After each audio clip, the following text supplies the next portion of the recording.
Goeiedag vriende, dis lekker vandag met ons oordenking aan te gaan en in hierdie reeks waarmee ons besig is, geseënde Kersfees, om 'n seën vir ander mense te wees. En ons kyk vandag na Josef se lewe en waar hy onder leiding van God was en waar daar 'n groot saak op sy hart gelê was, die seentjie Jesus aan sy aanstaande vroutjie Maria se lewe.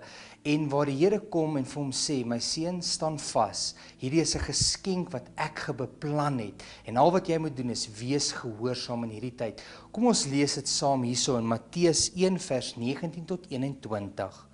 Haar verloofde Josef wat aan die wet van Moses getrou was, maar haar nog nie in die openbaar tot skande wou maak nie, het hom vooraf geneem om die verloving stilweg te verbreek.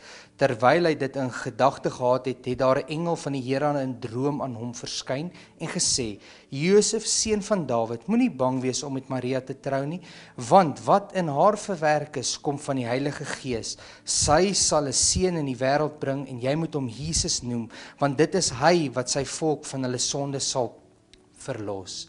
En dis waar ek en jy vandag daai voorreg het, net soos Josef, om in 'n seisoen te wees waar daar dalk goeders is wat God vir my en jou vra, wat nie maklik is om te hanteer nie, wat dalk 'n uitdaging vir jou is, maar om te besef dat God in hierdie reis waarop ons is vandag, besig is om vir ons te sê, weet jy wat, dis dalk nie maklik in die seisoen waar jy jouself nou bevind nie, maar ek het klaar die plan beraam, ek het klaar hierdie verhaal geskryf, soos wat Josef kon gegaan het en hy kon haar geontbloot het hy gebesef, weet jy wat, hierdie is my vrou, hierdie is een met wie ek 'n pad stap, wat ek my hart oopmaak, en God is hier besig om iets wonderliks te doen in Josef. Ek meen, is iets wat my en jou se lewe verander het, en al wat ons moet doen is om onsself oop te stel en gereed te wees vir wat God in ons lewe wil doen. So kom ons kyk, wat 'n seisoen is jy dalk in vandag, waar daar iets moeilik in jou lewe is, maar God is besig om saam met jou hierdie pad te stap. Kom ek bid vir ons, en ek dra hierdie dag op, en ons reflekteer die hele dag, waar is ek in my seisoen, en waarmee is God besig in my lewe? Kom ons bid saam. Here, dankie dat ons soos in Josef se verhaal kan besef waar gekom het en 'n engel na hom toe kom en sê, jou vrou Maria gaan 'n seun in hierdie wêreld inbring, die Messia.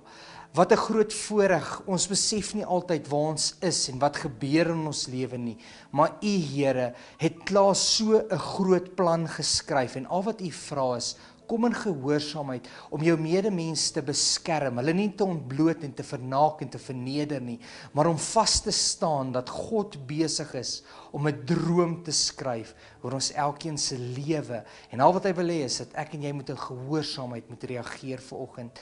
Dankie daarvoor, Here, dat ons hierdie mooi voorreg vandag het om ook soos Josef as 'n instrument in U hande gebruik te kan word.